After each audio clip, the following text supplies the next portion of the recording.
Herkese selam dostlar. Eğer bu oyunu kazansam Mortis'im 2000 kupa olur. Ve dostlar bastım tekrar onlara.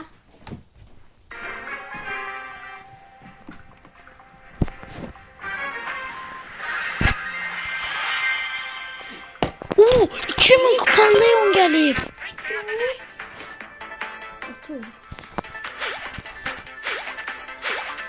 Dostlar yanında Zəhra da yoktu. Gel yok.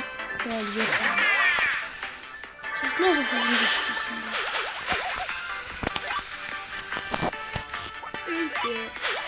zaman ben içinden neydi? Çekemem istemem. Sen de güzel ya. Ay mut. Oğlum da seriz geliyor. Yok o da seriz geliyor. İlahi. Ne de onu geçtim. Edgar gördün mü? İkinci 2000 görmüyor. De ikinci 2000 zemiydi. Ne? 8 kupa geldi. Sen 9 mu 9 Hayır. Ama ikinci yılında şey olacak da. Var savaşın belki ikinci yıl oldu. İkinci yılını savaş. İkinci yıl. Tekrar dostum tut. Zehirde ölme. Aslında 4. de olacak. Ben mi 6 kupa geldim. Çok oldu. Aşkım. Bizde 50 ihtimalle 2000. Şu dostlar 2000 kupa Mortis. Geliyorum Melika Kutsal.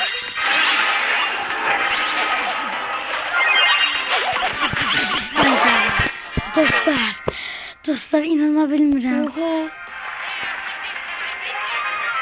Dostlar 2 kupa.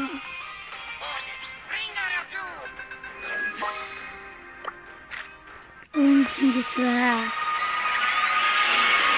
2 prestij. Mortis. Hesabımda 8 prestijim var. Ne hesabına çıkıyor? Çok önceki. Deme hesabıma bak. Yaxşı. Dostlar. Ne? Oyuncu simgesi verir. Kıyamet alaməti.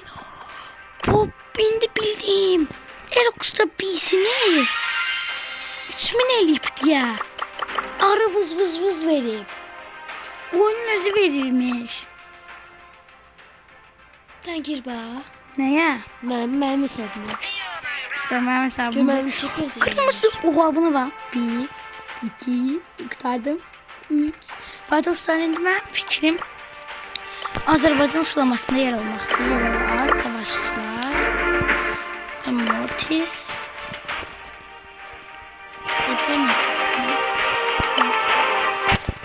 Mortis. Dostlar Mortis'e tam 2000 kupadan ve dostlar 2002 kupa kaçsam 2000 oldu. 200. oluram. 200. olanda da bir maç kazansam elə bir şey 1080 oluram. Dostlar hesabıma inana bilmirəm ya. Hesabımız Bu da işimde bir iş. Mortis koyma. Devam. Mortis Springcraft. Ben girməyim hesabıma baktı sen. Buna bak değişip bura. Benim hesabım. Bu ne da? Değişip. Gezer. Çok kötü. Ne kadar kaş hesabı. Tamam et ağzını çağırın. Neyse dostlar bakın dostlar ben Edgar'ım. Bir dakika dostlar. Arkadaşlara girelim. Hadi Zehra niye Bir dakika. Söylem seni. Edgar'ım. Mortis'im. El Primo. Jonathan. Frank'imden en değileceğim. Cerebran'ın. Neyse bakıyorum bakayım mesela. Yaxşı zarımdı mənim hesabıma. Peki gözünde var. Peki gözünde var. Daha da pis görsen. Sağ olun dostlar.